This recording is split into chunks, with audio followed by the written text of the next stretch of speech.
ഇന്നത്തെ ചോറിൻ്റെ കറികൾ നമുക്ക് പരിചയപ്പെടാം.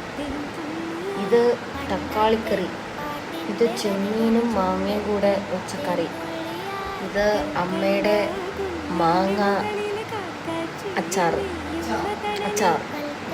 ഇത് വിഴുക്ക് വരട്ടി, പയറ് വിഴുക്ക് വരട്ടി. അപ്പോൾ ഇത് രണ്ടും ഇതെല്ലാം കൂടെ ചേർത്ത് ഞാൻ കഴിക്കാൻ പോവാണ്. കുറച്ച് ചെമ്മീനും മാങ്ങയും, ഒരു മാങ്ങ അച്ചാറിൽ നിന്ന് മാങ്ങ എടുത്ത്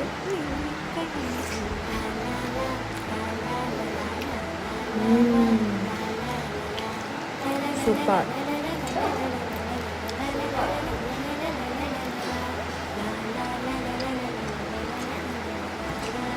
ചെമ്മീനും മാങ്ങയും സൂപ്പർ, എല്ലാം കൊള്ളാം.